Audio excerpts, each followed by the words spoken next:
도시안전건설위원회 문장길 부위원장님의 질문이 있겠습니다. 나오셔서 질문해 주시기 바랍니다.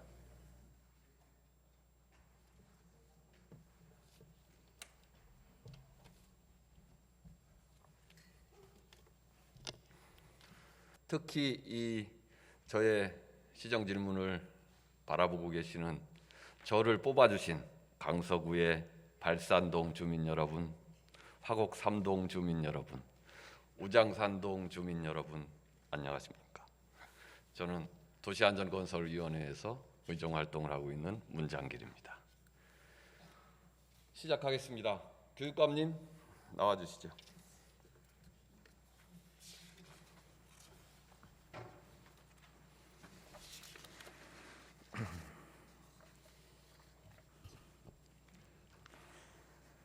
모니터에 나와 있는 대로 자사고 취소 소송 진행해서 서울시 교육청이 패소했습니다. 자사고 8군데가 두 학교씩 연합을 해서 서울시 교육청에 자사고 취소를 해제해달라는 소송에서 1차에서 서울시 교육청이 패소했죠.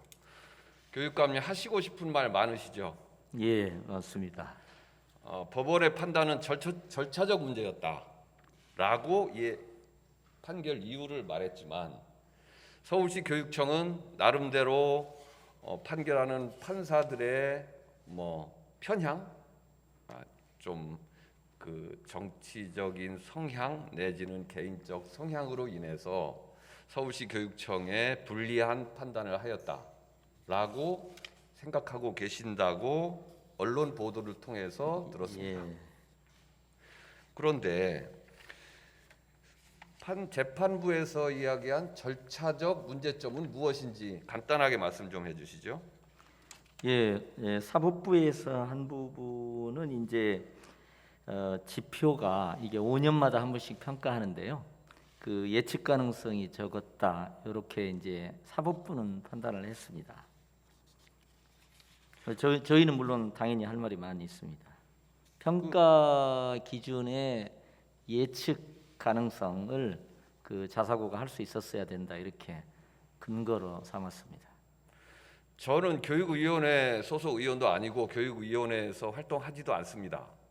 저는 서울시 의원으로서 서울 시민으로서 외부적 시민의 입장에서 시민의 눈높이로 이 문제를 바라봤습니다. 예. 그런데 서울시 교육청의 대처는 참으로 미흡했다는 저의 생각입니다. 예. 이 자사고 문제가 공교육의 정상화라는 기본적 취지에 자사고가 문제가 있다고 저는 시민의 눈으로 바라보고 있습니다. 그래서 자사고는 초중등교육법 시행령 개정으로 2025년 3월부터 자사고와 외고가 폐지될 예정이고 폐지될 예정이어서 공교육의 활성화를 도모를 하겠다 이런 개념의 선상에 있다고 저는 생각했는데 그렇습니다. 이번 판결은 참으로 아쉽습니다. 이번 판결에서 이 서울시 교육청이 지속적으로 주장하고 있는 공교육의 정상화, 예. 공교육의 활성화 방안에 대해서 왜 재판부에 적극적으로 이런 문제점들을 어필하지 않았는지 예. 해명 한번 해보시죠. 예. 물론 사법부 판단은 존중될 수밖에 없습니다만은 이것이 지금 서울의 네 군데고 서울과 부산과 경기가 있습니다. 지금 경기는 이제 다음 달에 판결을 앞두고 있는데 이게 부산에서부터 판결이 이루어졌습니다. 그래서 저희는 사실 변론 과정에서 상당한 승산이 있다고 이렇게 판단을 했는데 부산에서 패소 판결이 되면서 그 패소의 기본 논리를 그냥 거의 서울의 재판부가 다 가져왔다고 저희는 좀 판단을 합니다. 물론 문 의원님 말씀대로 시민의 눈높이에서 저희가 더 적극적으로 대처를 하지 못한 부족함도 저희도 있을 수 있다고 생각을 합니다. 그런데 저는 더 큰 틀에서는 저는 전반적인 사법의 보수화 현상 맥락에서 생각을 하고 있고요. 또 저는 이것을 행정의 사법화라고 할까요? 저희가 행정의 일정한 자율성을 저는 보장해야 된다고 생각합니다. 저희가 위법이나 뭐 불법으로 하면 안 됩니다만은, 그러나 과도하게 행정 문제가 사법적 판결의 대상으로 지금 가져가고 있다. 저는 뭐 교육청 행정도 그렇고 시정도 그렇고 다 저는 그런 큰 맥락에서 사법부가 조금 더 전향적으로 판결을 해주셨으면 좋겠다. 이렇게 저는 소망을 갖고 있습니다. 그런 소망을 피력하셨지만 서울시 교육청이 능동적으로 이런 문제에서 적극적으로 면밀하게 대처하고 있지 못하다는 인상을 저는 예. 받고 있습니다. 저희가 이제 교육위원회 의원님들하고 개인적으로 사석에서 이야기를 예. 하다 보면 저보고 교육위원회는 오지 말아라. 왜? 되는 것이 없다. 예. 라는 말씀을 하시더라고요. 그래서 저는 이 문제가 무슨 문제였냐, 어떠한 기인으로 인해서 그런 이야기가 나오느냐라는 이야기를 저 나름대로 혼자 판단을 해봤는데, 조희연 교육감의 리더십, 예. 교육청 통제 능력, 이런 부분들이 좀 약하지 예. 않느냐라는 생각을 저 나름대로 해봤습니다. 예. 어떻게 생각하시는지? 예, 뭐 그 점에 대해서는 제가 뭐 겸허하게 생각을 하고요. 단지 그 어떤 지적하고요.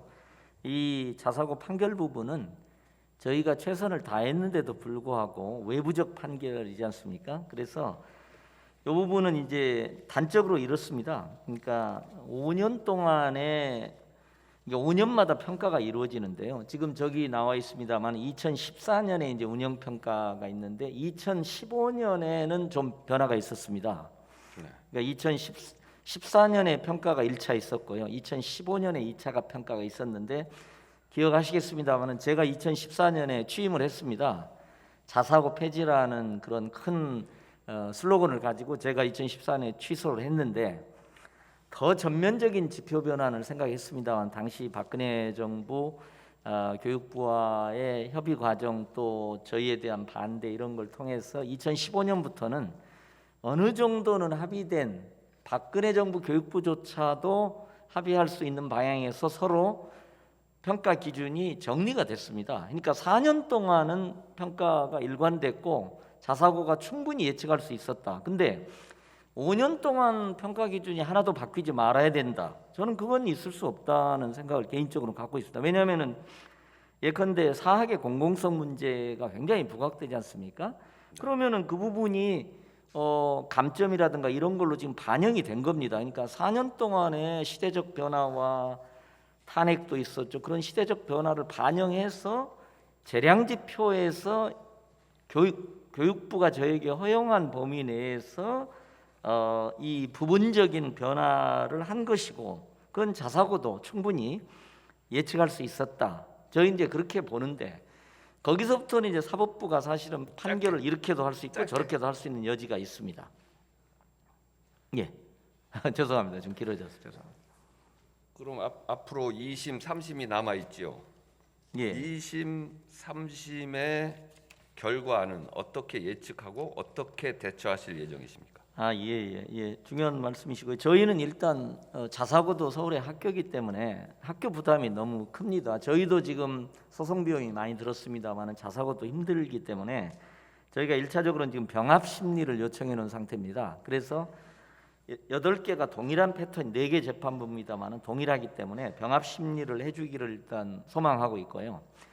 아마도 헌법재판소 판결이 있을 것 같습니다. 자사고 측에서 헌법소원을 했습니다. 근데 이 지금 그 4개 재판부의 판결에 보면은 말하자면 자사고 폐지의 취지 자체를 건드리진 않았습니다. 그 전제를 하고 교육청의 절차 잘못으로 이렇게 얘기를 했거든요. 그래서 저희는 중간에 헌법재판소의 헌법소원 판결, 그것도 자사고가 요청한 판결에서 정리를 좀 정확하게 해주실 수 있을 거로 생각하고 저희는 꽤 긍정적 기대를 하고 있습니다. 항소는 저희 나름대로 열심히 지금 준비하고 있습니다.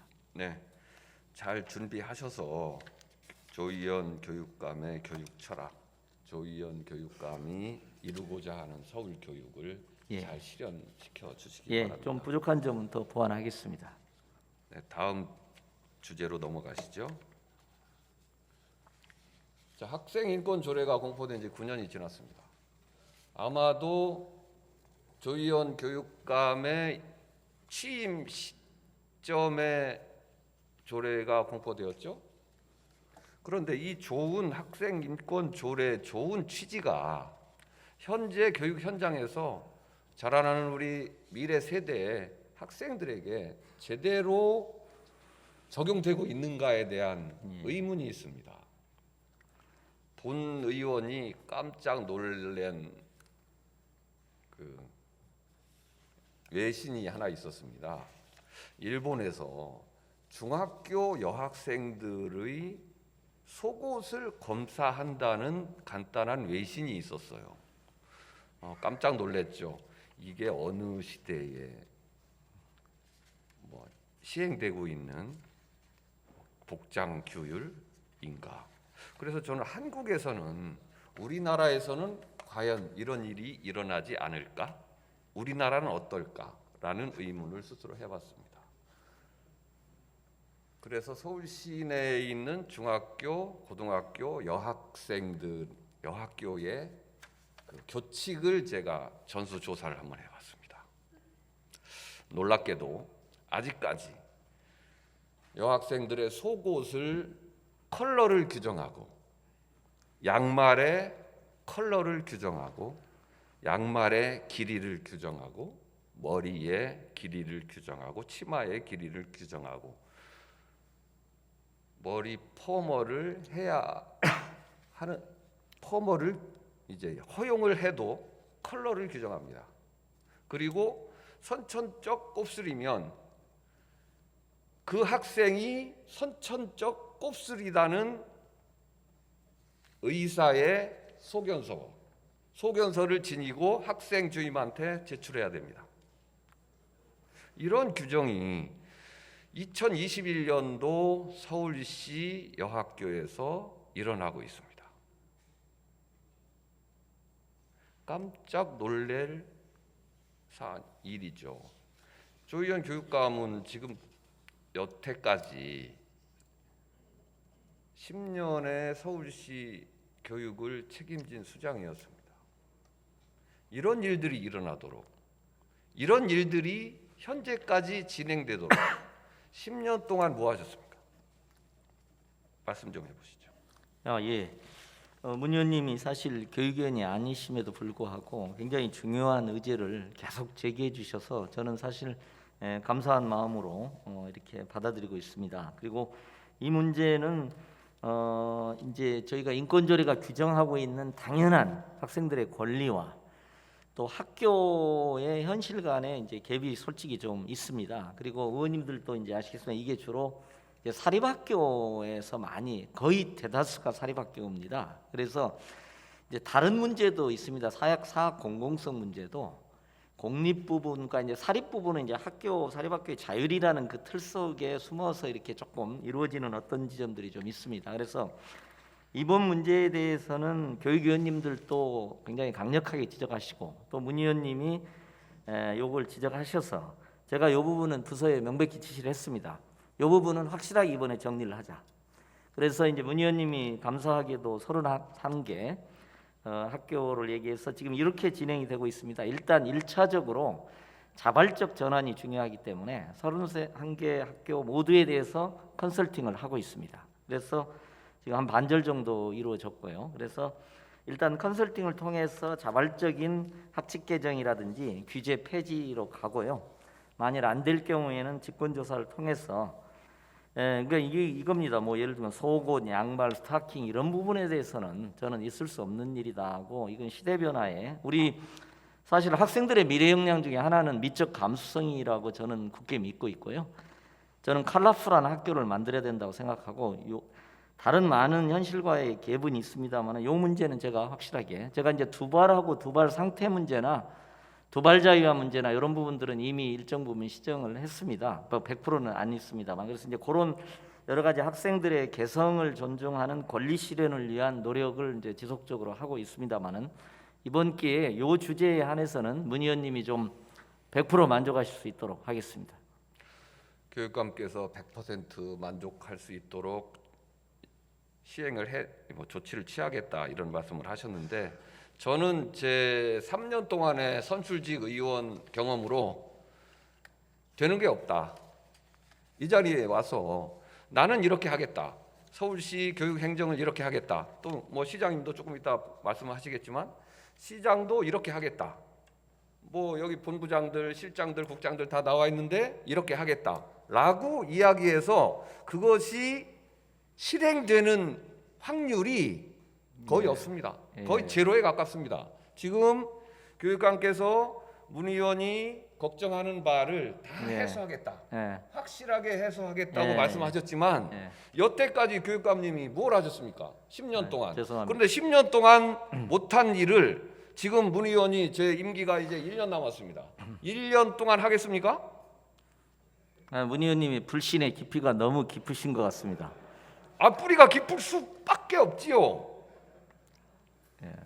어쨌든 요 사안은 제가 그래서 이 사안이라고 했는데요. 많은 이 현장과 저희들이 지향하는 가치 목표가 갭이 있는데요. 그건 뭐 제가 인정하고요. 근데 요 문제는 저도 이건 말이 안 된다고 생각을 하고 저희 교육위원님들 13분 모두가 수차례 사실 지적을 하고 계십니다. 수차례 지적을 했는데도 불구하고 여태까지 무엇을 하셨습니까? 본 의원이 복장 문제에 대해서 조례를 개정을 했고 또 언론 보도에 수없이 나왔습니다. 이 이후 교육감님이 일선 학교에 대한 뭐 컨설팅 부분을 시작을 했습니다. 그 전에 교육위원님들께서 그렇게 수없이 지적했는데도 불구하고 그 전에 한 액션은 뭐가 있었습니까? 당연히 학교에 대한 여러 가지 노력들을 했고요. 이제 1,300개 학교 중에 31개 학교니까요. 의원님들도 1,300개 그렇게 학교 중에 그다음에 30학교가 이제 31개 되게 학교라. 그래서 그 대부분이. 기준이 아주 적은 퍼센테이지다. 그래서 그냥 넘어갈 수 있었겠다. 이 정도는 이해를 해달라 이런 말씀이세요? 그러니까 이제 뭐 31개까지도 저는 다른 문제는 사실 많은 경우에 이제 사학의 자율성이라는 또 다른 또 가치 속에 이렇게 숨는 경우가 많이 있습니다. 솔직히. 교육감님, 잠시만요. 사학의 자율성하고 국민의 행복 추구권 무엇이 우선입니까? 헌법에 보장된 행복 추구권, 자유로운 삶을 살고자 하는 국민들의 권리 무엇이 앞선 가치입니까? 물론 당연히 뭐 헌법적 가치가 우선이죠. 헌법적 가치를 실현하는 일이 선출직 공직자와 임명직 공직자들이 해야 될 시민과 학생의 행복을 위해서 안전한 삶을 위해서 해야 할 마땅한 일입니다. 이 부분에 대해서 교육감께서는 간과하고 있었다. 심각하게 생각하고 있지 않았다라는 지적을 합니다. 교육감께서 말씀하셨다시피 제가 걱정하는 또 교육위원들께서 걱정하는 선출직 서울시 의원 동료 여러분들이 걱정하는 이런 일이 다시는 발생하지 않도록 이번에 효과적이고 확실한 대책을 마련해서 시행해 주시기 바랍니다. 노력하겠습니다. 들어가셔도 좋습니다. 시장님 나와주시죠.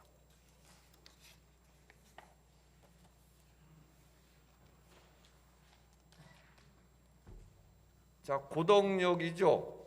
출입구가 저렇게 되어 있습니다. 그 점선으로 되어 있죠.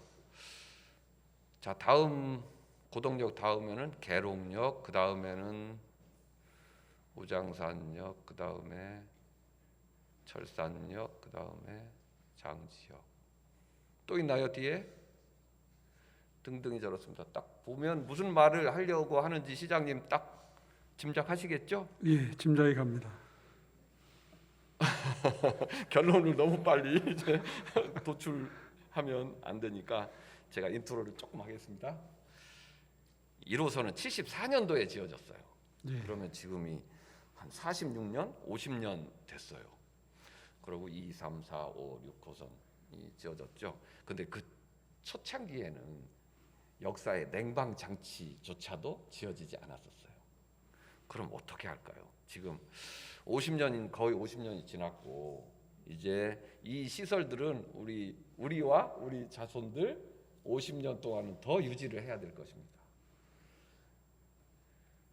이제 저렇게 맨 처음에 지어놓은 그 역사들이 50년이 지나고 도시가 변화하고 있죠.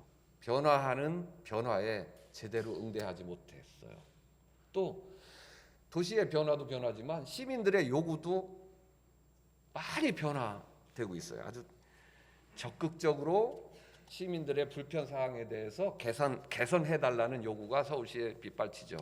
그런데도 불구하고 서울시는 변화된 도시, 시민들의 요구에 대해서 변화하지 않고 있어요. 그 요구를 반영하지 않고 있어요. 아주 피동적이고 아주 수동적으로 대응하고 있어요. 서울시 행정이 그래요. 물론 행정의 뭐 근본적인 그 습성 그런 부분들이 선제적으로 먼저 하지 못한다는 것 이해합니다. 국가나 지방정부나 중앙정부나 역시 마찬가지라고 생각해요. 그런데 문제 제기를 하는 문제점이 파악되고 문제 제기를 하는 점에 대해서만은 그 정도라도 이 행정이 지방정부의 행정이 적극적으로 반응해야 되지 않겠는가라는 생각을 합니다. 무장산역이 딱 나와 있네요. 하필 제가 사는 동네를 다른 역으로 넘겨주시죠. 내 얘기하는 것 같아서. 그럼 저 7호선 철산역을 한번 예를 들어볼까요? 저기 지금 반짝거리는 부분으로 이제 횡단보도를 건너서 2번 출입구나 3번 출입구에 그 출입하는 사람들은 불편함이 큽니다. 시장님은 이렇게 생각하실 수도 있어요. 저 정도야 뭐 횡단보도 한번 건너서 조금만 걸어가면 3번, 2번 출입구로 들어가면 되지 뭐. 이렇게 생각하실 수 있어요. 그런데 저기를 1년 365일 출근을 하거나 시장을 가거나 등교를 하는 사람들은 많이 불편해요. 특히 그 취약 학생을 둔 부모들은 아주 걱정이 커요. 왜? 저 횡단보도를 건너면서 우리 아이가 또 우리 남편이 우리 부인이 또 어떻게 교통사고를 당하지 않을까 아주 불안해요. 또 저기를 건너면서 비가 오거나 춥거나 바람이 불거나 그러면 저기에 그 원 있는 부분에 출입구가 있는 상황과 없는 상황이 꽤 불편함이 심해요. 시장님은 지하철을 잘 안 타고 다니시죠? 예, 예, 저는 지하철을 타고 다닙니다. 너무 많이 불편해요. 자, 시장님의 말씀을 한번 해보시죠. 제 문제 제기에 대해서. 예, 저도 이번에 이 시정 질문 준비를 하면서 5호선부터 8호선까지 그 공사하는 과정에서 공사 예산 문제나 여러 가지 이유 때문에 그 지하철 역사의 길이가 짧아지면서 더 추가로 설치돼야 될 출입구가 4개로 줄었다는 사실을 새롭게 알게 됐습니다. 사랑합니다. 예. 네, 말씀하십시오. 예, 그래서 작년 10월부터 올해 10월을 기점으로 지금 용역이 진행되는 걸로 보고를 받았고요. 그 용역이 나오는 대로 그 모든 역사에 대해서 심층적인 조사를 해서 우선순위를 두어서 순차적으로 뭔가 조치가 필요하지 않겠나 하는 판단을 지금 하고 있습니다. 그렇죠. 무언지는 모르지만 이건 해소해야 되겠다. 이 문제를 그냥 놔둬서는 안 되겠다는 인식은 같이 하시는 것이죠. 또 보고를 받으시면서 이런 컨설팅이 진행되고 있다는 것도 파악하셨다고 그러셨죠. 그런데 재원이 문제입니다. 이 막대한 재원이 듭니다. 지금 건설 당시에 냉방장치를 하지 않았던 역사의 냉방장치를 만드는데 한 역사당 200억 원 정도에 돈. 그러면 아무런 이제 구조 변경도 안 하는데 냉방장치만 단순히 설치하는데 200억 원 정도가 드는데 저런 출입구 변경의 문제는 토목공사서부터 다시 시작해야 됩니다. 만약에 저 장지역에 출입구 없는데 저 2개를 만들자면 저 지하를 다 파야 되고요. 또 저 지하에 환풍장치, 지작물, 매설물들이 수없이 많죠. 아마 한 역당 300억 원 정도 들 것입니다. 뭐 10개를 하자면 3천억 원이라는 막대한 돈이 들죠. 그래서 이 부분들은 그 의원님들의 개인적 그 역량으로는 조금 힘듭니다. 서울시 정책이 좀 변화해야 될 것 같아요.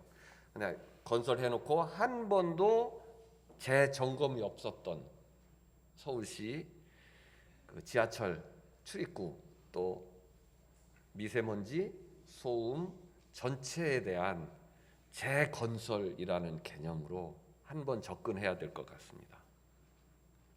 시장님, 마지막 말씀해 주시고 자리에 돌아가셔도 됩니다. 마지막 말씀해 주시죠. 예, 의원님 적절하게 지적해 주신 대로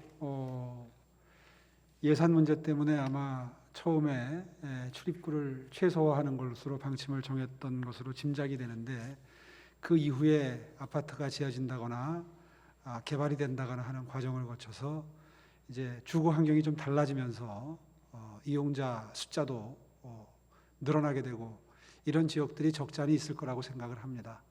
따라서 방금 전에 말씀드린 것처럼 올 10월이면 용역 결과가 나온다고 하니 나오고 난 다음에 잘 아시는 것처럼 한꺼번에 공사를 하기에는 상당히 부담이 되는 그런 예산 사정이니만큼 우선순위를 어떻게 설정을 해서 이 문제점을 해결해 나갈지에 대해서 심사숙고해서 추후에 보고드리도록 하겠습니다. 고맙습니다. 사랑합니다. 자리에 돌아가셔도 됩니다.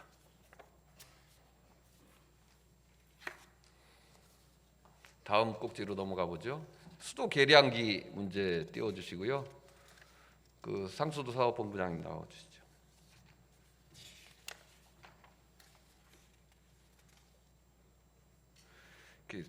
한파가 오면 수도 계량기가 동파가 됩니다. 참 불편하죠. 여러분 가정에 제 집에 겨울에 수도 계량기가 동파되었다라면 그 예상되는 집안의 문제가 일단 화장실 사용을 할 수가 없을 거예요. 또 아침 저녁으로 하는 샤워도 못 할 거예요. 설거지도 못 할 거고요. 그러면 어떤 집안에서 어떤 일이 일어날지 가정이 되죠. 이제 음식을 시켜 먹어야 됩니다. 또 잠자리는 그 샤워 등등은 뭐 다른 숙박 시설을 이용하거나 뭐 다른 집으로 가서 이용을 해야 되겠죠. 서울시의 자료를 보면 20년, 21년 한파특보가 30일이고 영하 18.6도까지 내려갔군요. 자, 서울 시내에 지금 서울시 행정이 참 면밀하게도 동파 취약 세대의 계량기 숫자까지 파악하고 있어요. 전체 수전의 계량기가 221만 4,742개고 동파 취약 세대가 전체 수전의 2.63% 5만 8,177개라고 파악하고 있어요. 참 서울시 행정 면밀하죠. 여기까지 다 파악하고 있어요. 다 알고 있어요. 그런데 동파되지 않는 계량기가 있어요.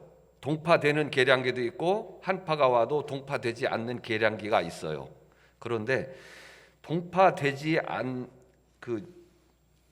동파 취약 세대에 동파되지 않는 계량기를 설치하려면 16,450개만 더 설치를 하면 겨울에 동파 문제는 뉴스에 덜 나와요. 근데 16,450개 동파 취약 세대에 동파되지 않는 계량기를 설치하려면 6억 2,500만 원의 예산이 필요해요. 크지 않은 예산이에요.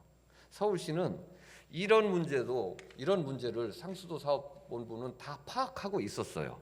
그래서 이제 연차적으로 동파되지 않는 계량기로 이제 교체해 주려고 하는 계획이 있어요.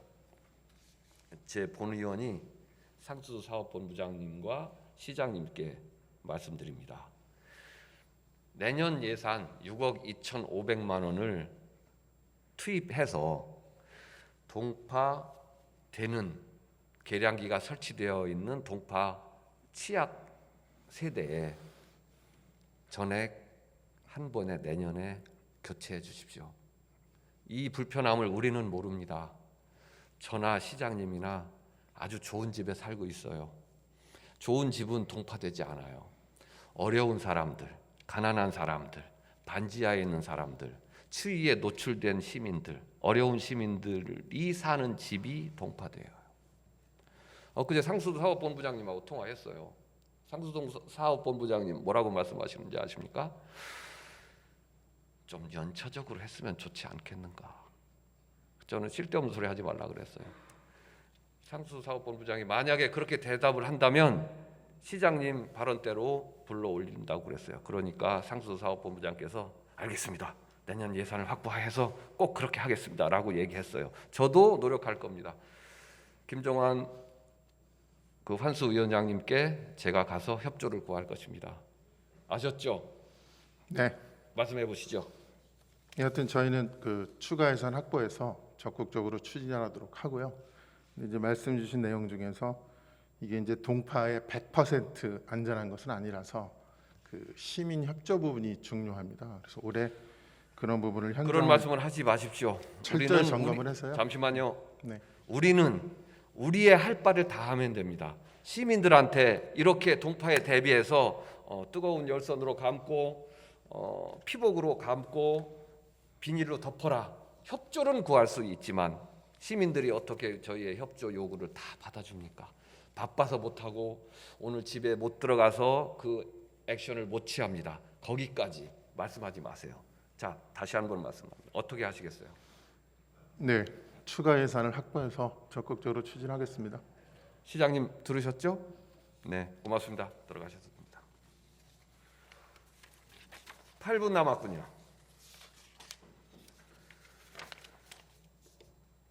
자, 불법 전단지 좀 띄워주시죠.